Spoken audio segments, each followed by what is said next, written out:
Mambo mekubwa bampangi ya mulu mambo mekubwa. Wasala TV #1. Beto nyoso beto landa Wasala TV. TV mosi ya bien. Bansangu ya bien, mambo nyoso ya bien. Wasala TV #1. C'est de la part de Chimita El Diego Enrico Salvatore. Mbote batata mbote ba mama bilandi yonso ya Canal Congo Wasala TV.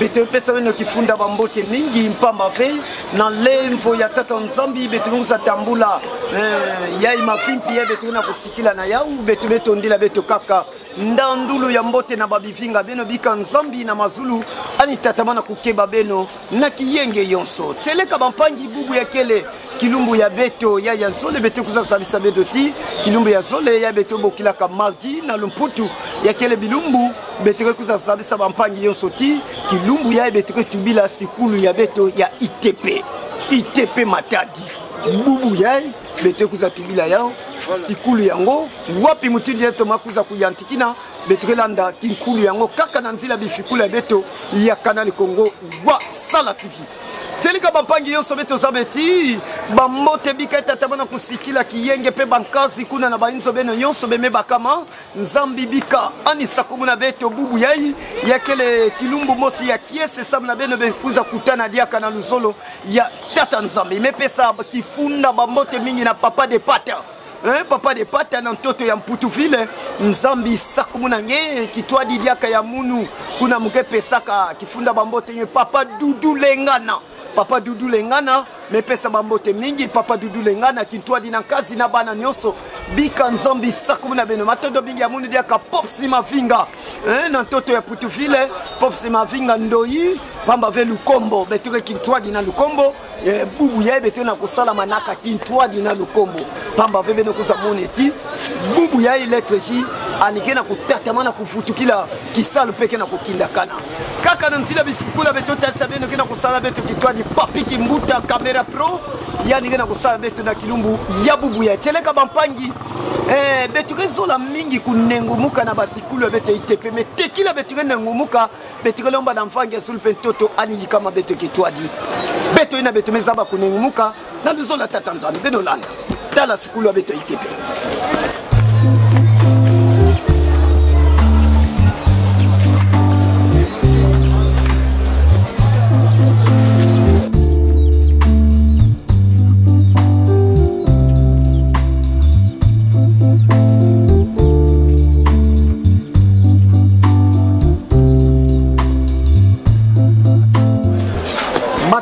bapangi nyonso mobanzeti beto mekota na kati ya sikulu ya beto ya ITP Matadi bana mbanza Matadi beto yonso bikaka mbanza Matadi tama beto mekonda na baiche kinzenza kune ya mputu beno to matala basikulu ya beto ya ITP ni kwa kubenege kuza moneti kifulu bampangi bana nyonso banaka kulungu kaka bisalo ya beto tekniki ya kisikulu ya beto ya ntete na kati ya mbanza Matadi banda kupesa tekniki ina nyonso bisalo ya maboko beno nyonso meza beti tout travaux bisalo nyonso eva na salaminaka awa kitete samna bapangi nyonso beno to mamona bisalo ya beto me mwanki beneke kuzalanda yao beno bikaka pe kulutu kai na mbanza Matadi awa ina vuandaka pe mosi yandi vanaka kutelema na bamambo ti bana babia sala kimpumbulu yandi vuandaka kusala kisalo nyonso kai kikaka na beto kintwadi beneke kuzamona na kiyenge nyonso papi kimbuta toma baki na basu tu ya beto ya ITP na mutini na beto mepesa nkazi lulendo wa sambu kamama lukombo lufweso Sandrine opisi mavinga nyemelanda ndoi nyemelanda toma landa mbote ndoi beto mepesa kifunda bambote ni beto kena pusana pe kisika beto yeko na monisa mbote basikulu ya beto pe beto kutana na yande mosi ntwadisi préfet na kate ITP beto sola papi muta beto kitabene mona bakalasi tika beto monsa beto pe bana kulonguka kusala babiliki bana kutunga pe baimzo na kumonseti ya kele pratique ya mbote baketo mabaka en sadulu ya mbote matodo biki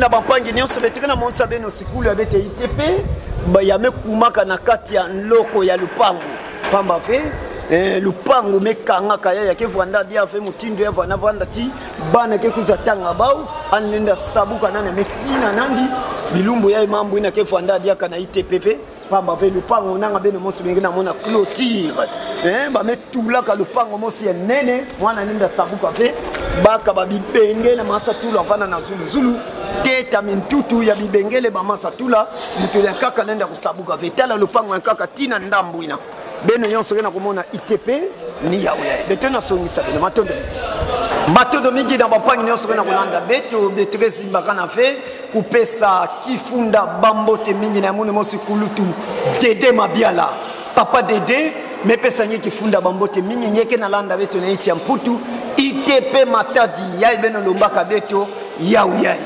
bubu ebete mekota tina kati ya atelier beto kele pena kukunyungu mbuta za bantu ina yandi ke yadi na kati ya atelier beto mbokila chef d'atelier ya ITP ya kati ya technique ya beto ya menuiserie beto pena yandi kulutu beto ni yandi beno kelanda mbote bebe ngelanda dia ka kukunyungu ya ntama ketalaka pe mambo pe pratique yandi na beto awo kadi muneto masaba ni banda kibuleke ya munu na kuyunduka betikana baba kele mingi yao bereke kuwa mosi na mosi betikana banda tete na yai kena munu na ndambo ya munu kwa ya kulumoso tata mbote beto mbote tata matondo mingi ke baba panyi mingi na landa ngeke ke sibudila bao dizi na tope kumbu yange yai babu tilange na tata nge na mamani. Merci mingi munu kumbu munu ina babu tilangu na tata muna mama mukele Monsieur Lelo Tamba. Prénom Samuel. Papa Samuel. Oui. Ma fille qui connaît mon. Ma fille qui est aussi à ma fille. Maintenant bien. Beto zula yivu sanye ke chef d'atelier. Atelier atelier ke mingi. Ngeke na ndamo menuiserie ya maçonnerie to ya yiki beto bato beto zula. Merci papa ba atelier ke mingi me munu mungena ndamo ya menuiserie et ébénisterie. Mubanza bakulutu benenge na kolanda beno yonso yande mosu metuba ya nanga bangivula yani keto mazibudila beto mampinda na usamu na beto zaba kusabuka kubaka mbote mbote ya imeta dila divisa na zulu ya bangivula beto lutape na kukuniu ya beto tate beto mbote ya beto mbote ngeketa la bifikula na bapanyi nyonso na kolanda mbote monsieur les journalistes nkumbo nange kumwa muno Ntoya Ndombas François papa Ntoya ngepenye mesala bamvula mingi awa. En tout cas, façon que Metouba, mon cousin à l'école depuis 1965. Mon cousin à l'école. Bandamfula difunda mosi kama Ivwa makumi sambanu na tano 1965 mingi yake le bampangi beno nyoso mengi na kulanda pangi zibudila beto mbote mbote bandange kuta ITP. Merci mingi. Tina kilomba bugwe. Nanta mon cousin na ITP, mon cousin kuta na bureau kuna. Frère Vondaka kuna a Mondele le Vondaka na ba professeur ya Mondele bosi mono mo kuisaka na menuiserie ba pona mono alors mo Vondaka longisa bana ya 3e année ba ke bandilaka 3e année ti 5e année vraiment mamu nyonso tu ya Vondaka kuluta na mboti nyonso bet nyonso tu bet bezaba na leri na ba Mendeli kele bet Vondaka mona pasi mingi ve bana ya ba Vondaka mingi Vondaka kuishi kwa école yau yina ba mambo kene kulandira kile kilumba bobu yai matono mingi nanga bangifula kaka beto tambula mingi na yani kadi chef d'atelier te kila muke pesa ni ndinga beto mona peliaka bambuta beto tata mbota beto mbote papa journaliste yandi tata beto na ndambu ya Santo Katolika kadi yandi waniema wani lembo musantu Katolika kana fuila tata beto le musimali we mavimpi mangui alizibudila ba ukumbwa nge ya kesala pe kesemiji muno nkuma muno papa Mpezongo Charles mosi mingi na ndambo technique mbona ndambo technique nde muno ke maintenancier ya ba machine ke kuna ina kezenga ka kesukulaka mabaya ngeke sodikisa beto pe ba machine na nyonso beto yonso keto ma uzabatata beto tomeluta nkumbwa nge buno kumba muno papa Ngoma Maiza Samuel moke professeur awa na ITP Matadi na 4 section menuiserie alors moke passer ba cours théorique na ba cours pratique kaka na menuiserie awa en tout cas na kutala pena kusungumina na fasuka ka ba question ko poser awa betina kese mingi ya kuyamba beno awa samu na population bazaba ipuba mona beto bakuwa pe bampasi bete mona awa na BSP ka awa parce que kimi tege section ya mbote kelime bana bakazola kuiza ko mingi fe or yege section mosi ngevona bwana donc yege na donc vraiment il y a sans frontières mingi beno tangisa ba kena itia putu ba o metinda be effectivement donc très simple parce que ba meza ba yiki ke awo alors ba yayi ba legru ko landa di kula ngo parce que kwa ko vraiment ni mete de kutra kata matadi ka mvimba école na kena section menzeri net yayi moska ka yayi pe kaka mais tu sais comment pas que kuiza ka ba mingi fait ba kuiza vraiment na qui c'est non c'est que ya mabana façon fois na ba ketanga na ba consomme si ya bien que quoi de ngemo se ngemo na kaka façon ke mais pesa de ndinga na tata beto kuna ngeke pesa mfumbu wange nyena kutala bifikula yake sala pembote ngeke pe nani na kata ITP bon mono kumba mono dia qui c'est le tête Edmond moke professeur awa depuis 1980 donc façon que meto ba collègue ni ankaka section yayi matadi nyonso beto kana ITP matadi kana section menuiserie ya vente de cycle court peut-être ba tu vas tout bon peut-être le quoi que cycle court ya bana ke kuizaka mingi fait ba metto là au cycle long façon mo c'est bana kana kusala kusala section menuiserie fait oh section menuiserie que section ya bien ngebaka kisao na compagnie ngebaka kisao na compagnie fait na nganda inzo ngena kudia mbongo ubengena kwenda ba chantier chaque jour mais bana zo la section ngo fait ali abtina na occasion abtina ko profiter kutuba na batu na cité balanda beto bien section ya eke section ya mbote bakuiza mingi betena kuvingila bao beto meluta na twena beto bakala ngeke pesa dizina nge ale ngimesa basudikisa beto pamba ve ngeke le nani na kata ITP voilà kumba munu pakalandu Jafet donc il était ressortissant ya ITP et pour l'instant qu'il est professeur Awa et mke pesa ka cours ya connaissance des matériaux comme on a juste pour encourager ba ina ki négliger que menuiserie parce que momo aussi me confirmer que c'est vrai il y a quelle option aussi ya moté ba ina ki monaka OK ya net ya bazoba ke bazoba ve il y a que vraiment très important parce que faut que papa me tout ba et que na frontière ve donc partout que voanda ngeki voa kana kisala kusala et il y a que vraiment moté mais momo mke tem parce que mke ressortissant il y a awa si on a utangisa awa parce que nous avons une bonne formation et il y a on a défendre paix dans même école matondo mingi une bonne formation il y a même bimena na kata ino ye betu memo na ngepe na papier la na maboko yake le moske na kusudikisa kisalu ya ngeke pesa ka ndongo kolo na bana betu ao non juste tout na usala moi schéma ya bâtiment beto ça moi bisal ki salama moi bisal ki salama awa ya réflexionnement avec beto ça la schéma parce que bele ça qui ça lever sans que be voir na schéma et ça le bébé qui ça mais ya onde qui na kata papier monge tangaka awa ngeke pesa ka pe ndwengoso na bana beto malongi peke lutambo bilumba beto na kumona banludi yake na kusubaka banludi yakame kuma ya ba inti ya kinzenze ba Nigeria yonso ina beniki na kutwadisa upe bana samna bana tangu bana kubima yonso bakena kuzaba yao na mutini mosembo vraiment beto awa ITP to ke même na bibliothèque mvimba ke awa vraiment to ke vraiment actualisé par rapport à la technologie à Boubouaï. Donc, bah, mais puis ça va que voir vraiment des CV. Ni on suit na kena ma Boubouaï d'autres awa. Il y a quel donc qui m'a quel vient qui échappé na contrôle la beto. Bah puis ça va que voir vraiment des CV. Maintenant miguel beto monsieur président donc maintenant toto l'île ngé na Rwanda ITP yange yaouya. ITP ya ngé tangilaka ngé salaka kubula pe babinduika ya beto ya banganda ya batsaka mutopi na ya beto musikuna ya Lumumba ngé salaka ya mebubu ya beto mekota na kati ya technique bamfumu yango ni awa beto za bafokula na tata beto awa mbuta ya beto mpamba vempewa ya titi beto bato mbote tale kumba mino sitwatala makunza eli sitwatala makunza eli beto luta que parmi balongishi ya ITP Matadi depuis 1999 beto bato moke aw monuke chef de base technologie et pratique matondo mingi beto luta na kukuningo kuna papiki mbuta kaningula ya ni kuzola pesa chef d'atelier beto zola to mazaba na kati ya tele ya menuiserie babisengwa yai bandantama tina kilumba bubu yai nsobolo mema sakota na batsadulu nao beto zababe yakena diambo ke kuzasala nge pipita fioti ina keleti nanga beto lenda kutombuka me beto gena kutatama na kutombuka ve samna kima fioti me kusimbidila beto na mutindo ya ba bisengwa kena kwenda kusobaka beto sola zaba dia. Merci bien papa journaliste na façon en tant que responsable de la section. Il a tout ba vrai qu'elle. Ah au beto qu'elle en tout cas sinon na kutomata la plage. Il a metanga mabisengo kusadila yake na beto.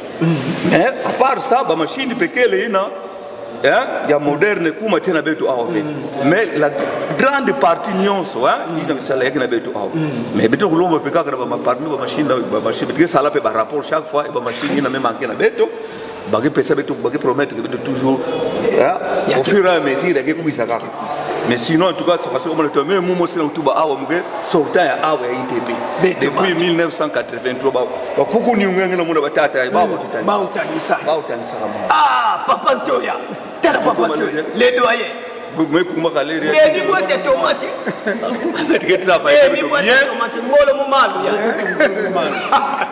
mais tu travailles bien parce que ba collègue na kutubila na nganda bakisa bakusa mingi importance ya section menuiserie mais il faut pas savoir que section menuiserie faut savoir tubila que betina frontière fait partout mais quelqu'un qui sale et puis ngebe kamanisa yake le fungo na sosaka ki sale non il est sale pe fi atile ngebunga na kubaka mbongo ngebe ina yani alo ya mona lomba peut-être façon mimi ngombe lomba ke bana ba comprendre que dans tama ya vanda ka cycle court mais depuis 1900 et depuis 2015 yako kuma cycle on tibu bien kuma cycle mais moi beto baka ba effectif ya kufana ya bana kele alors moi lancer appel naba peut-être même ba école artisanale yake na or matadi parce que ça va vous faire que on a ITP matadi section menuiserie cycle l'homme kuma aw car ba même an sabato ba cycle court même an sa kuna ba on a priorité ku isa asan ba continuer cycle lo voilà en bref c'est ça matono mingi mubanza betuke kuma na papa Ntoya diangu ya nsuka kali betuke lutalia kana tata préfet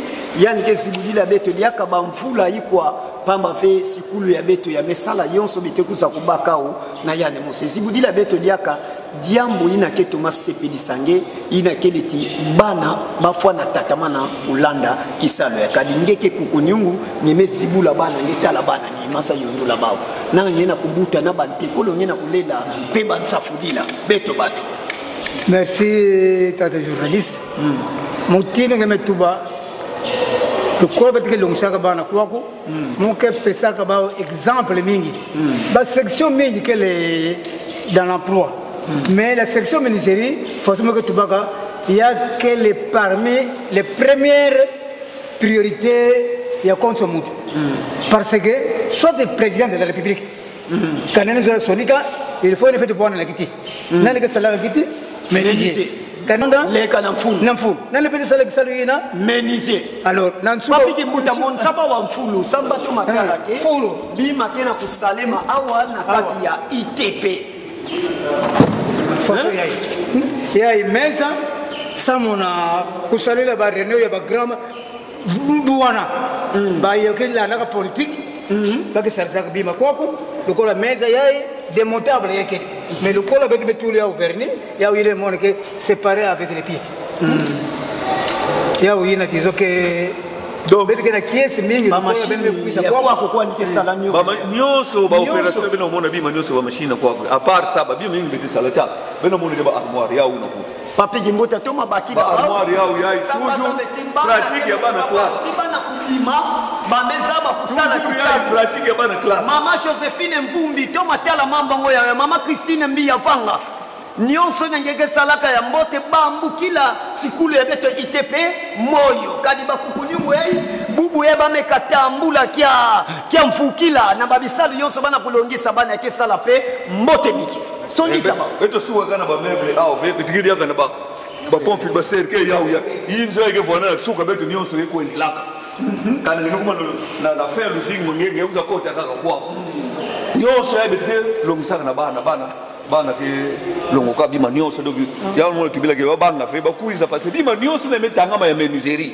betike pesaka ya déjà na bana ti ba ke manisaka oui ba perfection ke vanda que moi na me ko ne mona ko perfectionner mais base ya bima nyonso ya katuka au na ITP matono mbote na bato zole te petatu sam na beto fokola merci mingi mona ko pesa mbote d'abord na madame ya muna bana munu ensuite na bato nyonso na mezaba munu beba collègue nyonso ya kisalu na ya ITP matali matodo mingi betemeluta na tata neto ntoya pesa mbote na bato zoleka ningeke kukunyungu mbote na bato zole to petatu nanga bakulutu nyonso bamelanda ba nge kukunyungu nge fokula mama pesa mbote d'abord na préfet ya beto na ba directeur na yani samo na encadrement ba ke pesa ka beto samo na ko former bana na beto izo ke a chef de base na luzolo ya mbote mutindu beneke zingilaka na kitwadi ya préfet pamba veba préfet mingi kena kulutaka beto vanda na mambi mekwendaka bubu ya yiki mutindu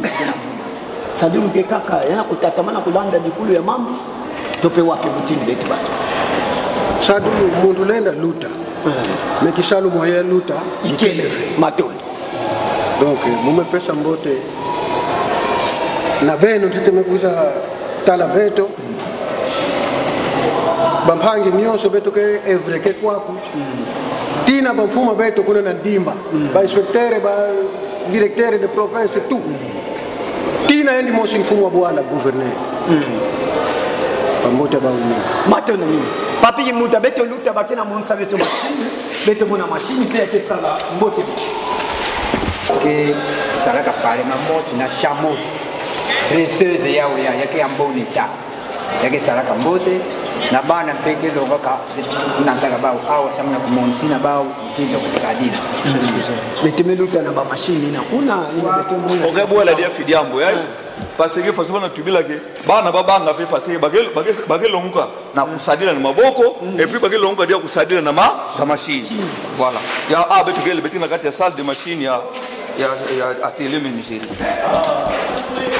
ya machine yake ya ntama depuis école Zibukaka na 1955 machine yake raboteuse yake na ba parti mingi de école beti ya Zibuka en 1955 mvula difunda mosi kama ivwa 15 beto land.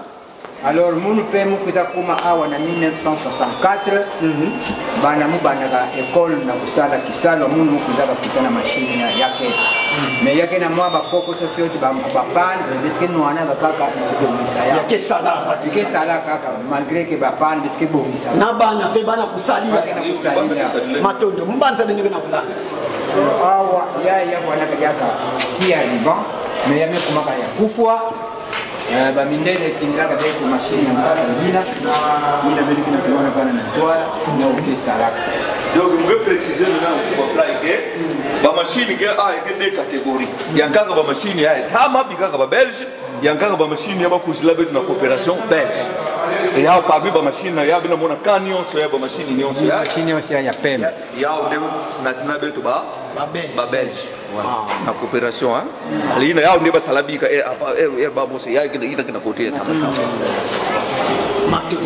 papi de muta beto kota beto kuta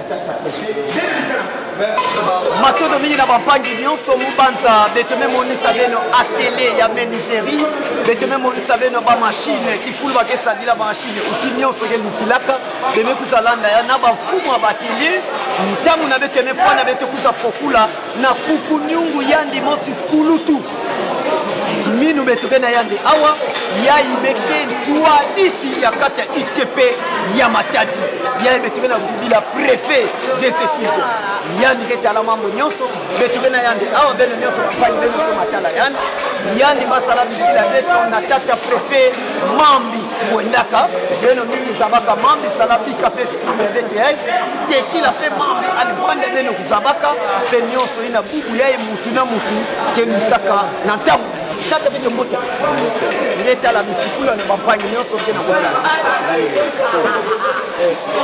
nyonso metege luta matono mingi mubanza benike na kulanda bete ke sala pe kese mingi anikele awa angezi budila beto mafimpi beto zola saba ke mafimpi yakile kwa mato zibudila ba nkumbwa ngene sabato malanda ya mbote na je m'appelle Monsieur Marcel. Je suis l'actuel préfet de l'équipe que nous avons aujourd'hui.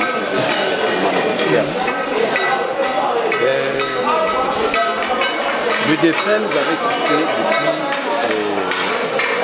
depuis 2015. J'avais fait 2 mois d'intérim. après 2 mois d'intérim, les autorités m'avaient confié la préfecture. Et je suis l'actuel préfet. Très bien, merci. Et par rapport à la réponse, une très bonne réponse. Là, nous allons maintenant demander pour savoir notre école. Quand est-ce que l'ITP Matadi a commencé? Nous devons savoir quand même la date. Ça va aussi nous donner un peu la précision, une bonne précision pour tout le monde. Quand est-ce que l'ITP a commencé? Bon, l'ITP Matadi date depuis l'époque du Ils sont les Belges qui ont laissé cette école.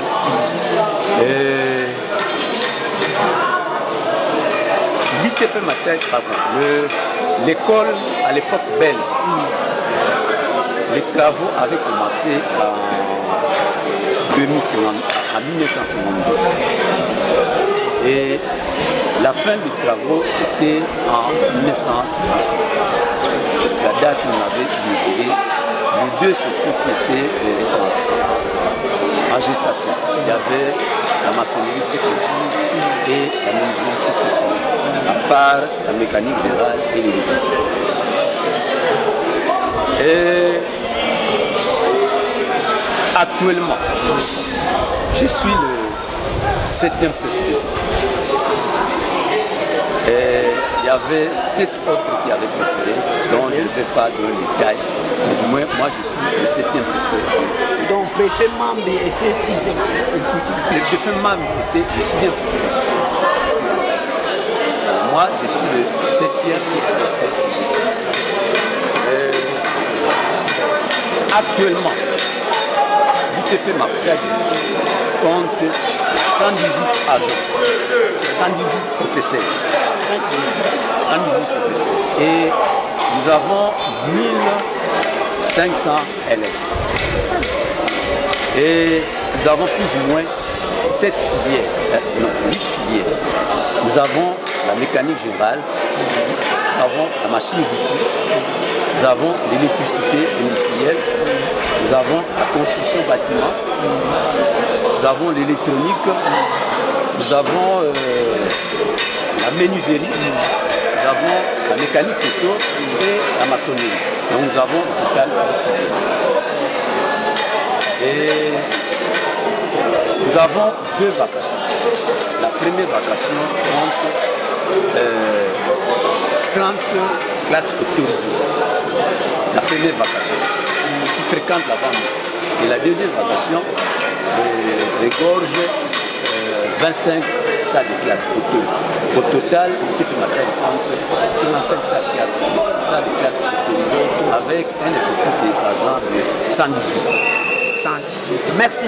Voilà, on nous a bien parlé qu'avec la section qu'on appelle la menuiserie a évolué jusqu'à... Ce n'est plus maintenant cycle court jusqu'au cycle long. Voilà, la section menuiserie avait commencé avec le cycle. Mais ça fait plus de 10 ans, non, plus ou moins 8 ans. La menuiserie était en cycle actuellement. Et les élèves de menuiserie pratiquent les années de temps. Donc la menuiserie a été une section cycle. Très bien. Quelles sont les difficultés que vous avez ici à l'ITP Matadi? Bon, les difficultés sont énormes. D'abord, nous sommes une école qui demande de gros moyens. Parce qu'à chaque fois, avec le peu d'argent que les parents nous donnent, nous payons la matière première. Ce qui est prioritaire ici, c'est l'achat de matière première. Parce que nous avons ateliers. Et c'est chaque jour que les enfants vont à l'atelier. Si nous n'avons pas la matière première, les enfants vont aller faire du boulot dans l'atelier. Nous, à chaque trimestre, nous sommes obligés de payer la matière première. Pour ravitailler, payer les différentes matières et que les élèves prennent. Ça va, les chefs sont là, peut-être nos autorités aussi sont là.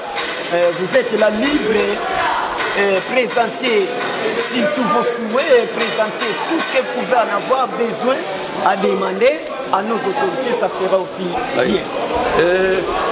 Actuellement, les urgences sont multiples. D'abord, nous débattons pour compléter le ventilo parce que cette année, c'est Matadi ici. Matadi 19. Matadi 19. Nous débattons pour que le nombre de bancs soit suffisant. Et l'opération avait commencé depuis les grandes vacances passées. Et nous continuons à acheter du bois pour compléter le nombre de bancs.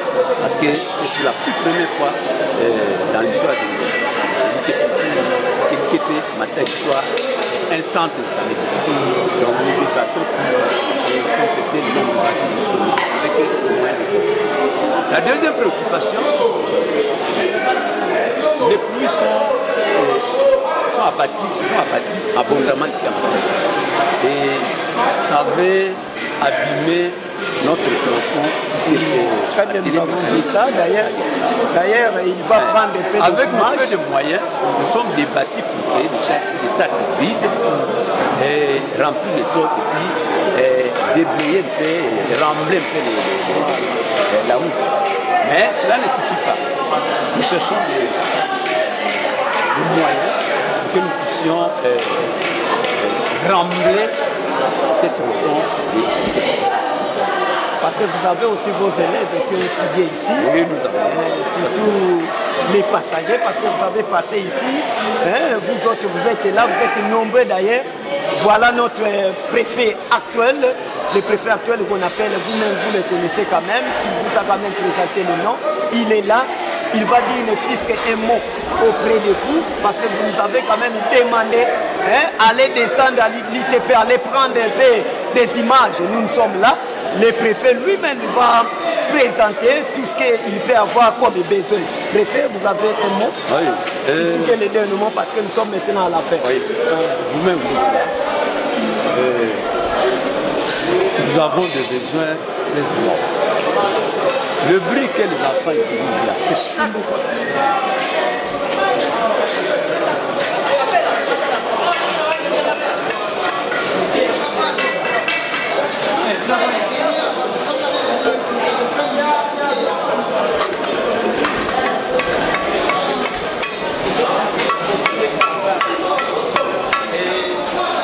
C'est tout la section les yeux de la tête, c'est la section mécanique. Parce que actuellement, la matière première de la mécanique la matière première est très coûteuse. Ce n'est pas moins de 100 000 ou 200 000 que vous allez payer la matière première. Mais la matière première qu'utilise la filière mécanique générale est très coûteuse. Mais nous devrions, quand soit fait, avec nos moyens mis d'abord, pour se débrouiller, pour faire face à ces défis. Néanmoins, nous avons toujours demandé l'aide de la hiérarchie de nous venir en aide pour que nous puissions compléter certains besoins. Votre dernier mot et si quelques salutations. Je tiens à vous remercier. Nous avons toujours accueilli la presse. Nous sommes amis de la presse. Je pense que ça ne soit pas pour la première année. Non. Vous allez toujours venir et nous aurons aussi toujours à échanger avec vous. Voilà. Quelques salutations. Oui. Les salutations vont tout droit aux autorités qui ne cessent de nous encadrer. Et la presse aussi qui fait large écho. Votre presse, ici qui est la LPC, qui nous a toujours assez. Voilà. Matondo mingi mobanza beto mekuma na nsuka yake le tata beto papa kiminu alimeza bakufokudila beto mobanza tibe melanda yao na nsuka yonso mutindo animesibudila beto yao yake salape mbote mingi tala bana beto ndongo kole bakena kubaka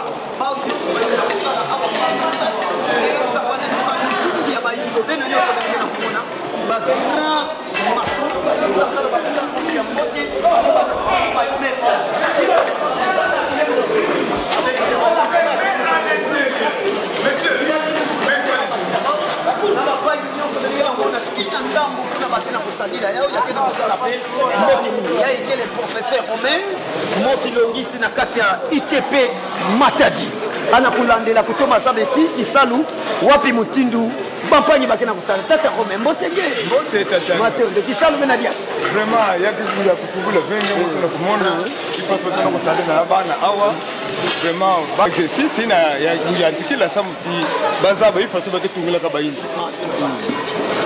ina kumona que sans cela bana ke vona na base bake banda kana kutunga mambo exercice chochote yake nata bao tina niveau ya kusala kisalu ya nini Matonomi papi mbuta beto ko na sambe to fokula ngeke baka atelier itete ya mécanique kuna beto beza ba kumansina nyonso matonomi ba uye uta senge limit ya bandaka watiwa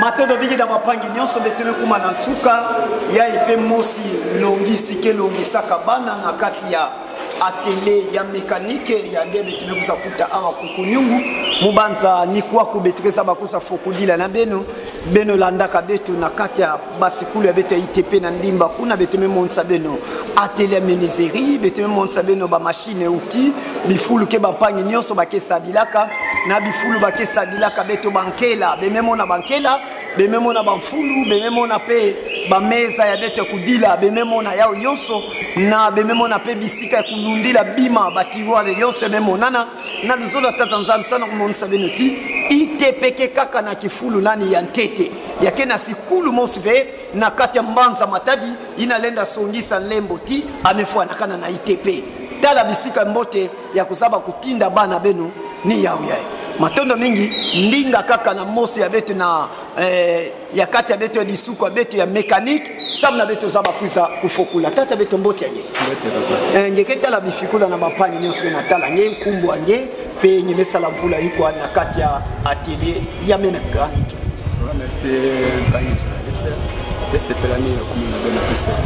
Bien que cette émission c'est pour la première fois ya kuanimia mke awa depuis 92 na kati ya ITP Matadi awa c'est mubandaka tete na ngombe Matadi kuna ni mmanisina c'est là où j'ai commencé d'abord ma profession carrière ya niza kwa kuna termina petite à la Matadi mais pour dire que na utala ba na fikula ba bible ne sekela betu awa ba masini c'est il faut que batima ya ke batu ina kuna eke percese ina ke colonne na tsonye kuna epeke na masini ebo kila fraisage sana ku sala moi ba vis niti ke le ba pan hexagonal ina suka ina kuna na ba lelo ka betu kwa kuna na lumoso epeke na ba masini na ya même fanda kabisa ya ye destruction impère ni ba bisengo masakufwa eke ba ito linéaire mais marqué que salade ya fait mais na di boko mpanti kwa epeke na ba eto de matin la presse to indikana quelques nombre ga ba eto ya vanda ya kufana metala kaka bana ya kala si kangi wa kino kanga bien pièce ngene na kate eto anike baka tula na tsongi or tangi mitula na tsongi ngena kufa kwa pe masina ngodiaka ya onde tu as remarqué que mais betike lo makana ba fumu surtout ba autorité si vraiment que ba kezola vraiment école ya c'est la seule école technique et ka ITP gele na so sangue partout ba tout ça école officielle reconnue vraiment officiellement c'est toujours l'ITP Matadi mais na buwe ba école technique na butuka presse et me ko ngona ka bana ba bisali la ba ke na ba laboratoire vert bakena ba atelier comme avec le modèle apply et quoi c'est quelques écoles c'est moi qui n'a pas ça pour s'adapter un peu et voilà que même le magana parents quand na ba kabana batinda quoi ça ba ke ba comment faut se ba yambote a na kata avec l'ITP matodo bi mobanza betebe kuma na nsuka papa ya beto Blanchard Wasala TV ina kena kusadila beto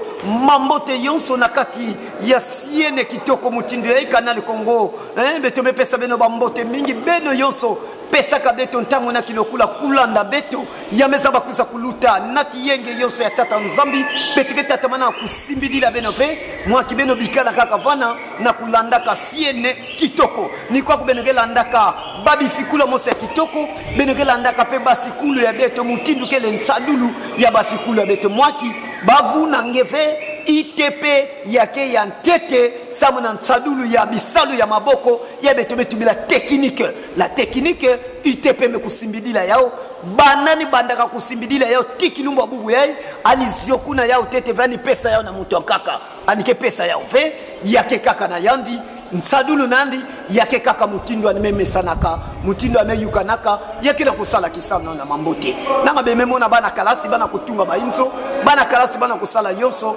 na mambote yonso tangu nyonso benengena nsatu ya ITP bemelomba beto yake sala pe mbote mitate beto pesa banomba ngeka di beto zimakanaka kubaka banomba ya tata préfet yake sala pe mbote mais pour la deuxième fois hein, lorsque nous viendrons encore il y aura aussi une autre émission qui va se souvenir tout droit seulement avec l'ITP Matadi.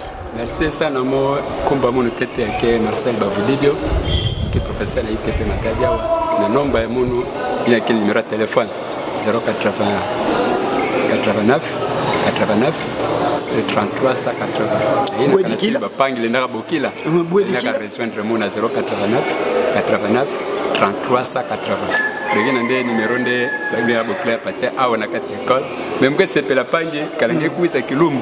Et que voit comment on peut décortiquer ya kuzaba comment couper sa planification. La machine surtout ça na batu pe bazaba nzailu na ope. Omi bagi mona kati école c'est quoi ikel. Bagi bokla ka autour mais anisabila. Anisaba nsadulu na ope. Exactement.